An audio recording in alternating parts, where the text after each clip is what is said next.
Hello! Isang magandang hapon mga kasari-sarites ko dyan. Kumusta po kayo? Kumusta ang tindahan ninyo?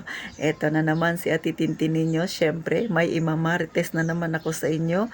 Sana po kapulutan ninyo ng aral mga kasari. At sa mga walang tindahan dyan, sana po magkaroon kayo ng kaunting idea kung meron na kayong tindahan. At sana huwag mangyari sa inyo ang ganito. Pero bago ako magumpisa, salamat ng marami sa lahat ng nag-subscribe, mga baguhan at datihang nag-subscribe kay Ate Tintin. Maraming salamat at sana po ipanoorin ninyo ang video ni Ate Tintin simula sa umpisa hanggang katapusan. Sana makapulot kayo ng kaunting idea sa aking mai-share sa inyo mga kasari. So eto na, kapag may tindahan ka, hindi maiiwasan minsan na hindi mo napansin na ang pera mong pang negosyo na ilalagay mo sa perang pang personal. O yan ang wag na wag mong gagawin, sisi. Pero sa titintin, minsan nangyayari talaga yan. Kaya nga sinishare ko to sa inyo para hindi nyo ma-experience yung aking na-experience din. Na na muntik ng talagang mabroke ang aking tindahan. Muntik ng lumubog. Salamat na lang at kahit papano meron akong alahas na naisanla. Kaya nagkalaman yung aking tindahan at ngayon sa loob ng 2 taon ay naitayo ko siyang muli mga kasari. So ang tindahan ni Ate Tintin ay mag-4 na taon na. So sa loob ng halos 1 taon, mahigit na yan, diyan ko naranasan yung talagang muntik nang bumagsak ang aking tindahan. So matagal din, mga ilang buwan din ang ginawa ko para maibangon muli ang aking tindahan. Kasi sa totoo lang mga kasari, talagang halos nag 50% na lang ang laman ng aking tindahan. Dahil nga, hindi ko siya namamalayan. So ito number 1 tip sa mga may tindahan dyan. Kapag malapit na ang mga due ninyo, mga due date sa tubig, ilaw, ano pa ba, mga wifi na yan, kung mahilig kang mag-order sa Shopee, sa Lazada, please lang, huwag mong hihiramin ang pera mo na para sa iyong negosyo. Bakit? Ginawa ni Ate Tintin yan. Iniisip ko, kikita naman ako mamaya papalitan ko lang. Sige lang ako kasabi ng ganyan, pero hindi naman nangyayari hanggang sa nakalimutan ko na. Kaya kapag naglilista na ako ng bibilhin ko para sa aking tindahan, maraming lista, pero walang pera. Lista na lang yung meron ako. Wala nang pera kasi pinangbayad ko na. Ganun mga kasari. Kaya napakahirap kapag ikaw ay hindi disiplinado sa pera mo. Kapag ikaw ay may negosyo, hatak ka lang ng hatak. Tapos, labas dito, labas doon. Pero hindi naman para sa negosyo mo yun. Ang tendency talaga niyan ay lulubog ang tindahan mo. Kasi, sa totoo lang mga kasari, ang kita ng ating tindahan ay limited lang. Pero yung gastusin natin sa ating buhay, sa araw-araw na hinaharap natin, ay unlimited.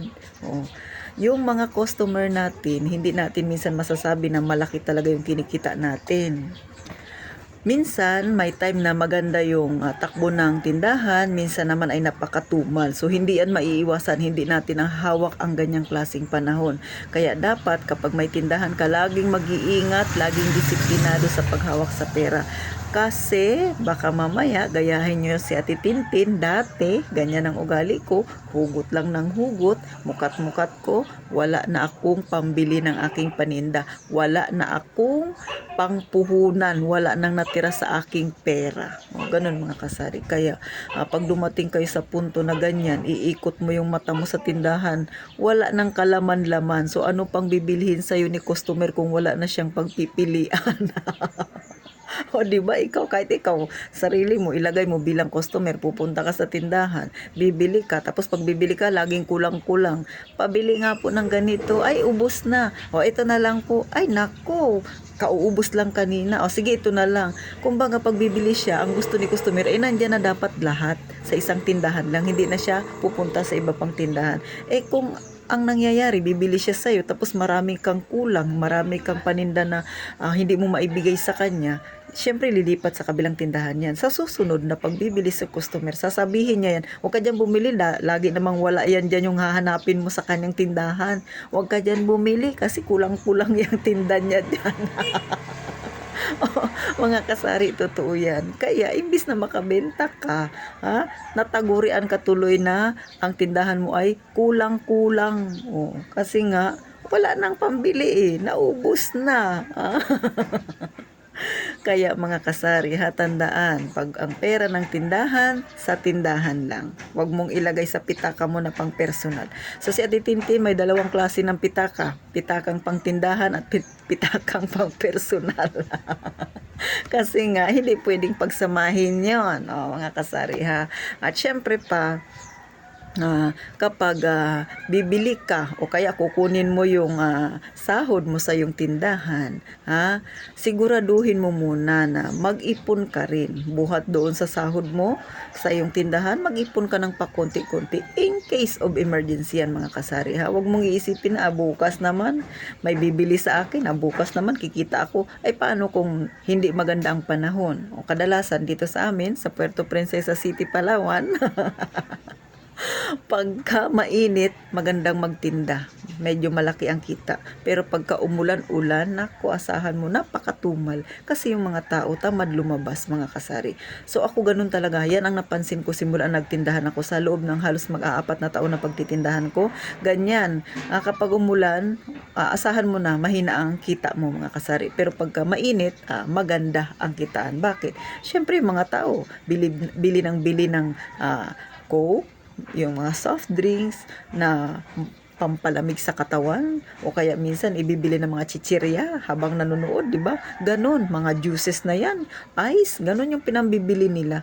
Pero pagkatag-ulan, hindi yan bibili. Ang gagawin yan, maglugaw-lugaw lang yan sila doon sa kanilang bahay kasi nga tamad lumabas, mga kasari. So ganon po.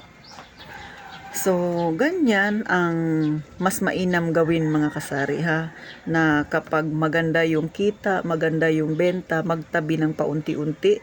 Dahil gaya ng langgam, 'di ba? Pag tag-init nakikita mo nag-iipon sila, pero pag tag-ulan, stop na sila sa pag-iipon kasi may madudukot sila. Ganon din yan sa ating mga may tindahan.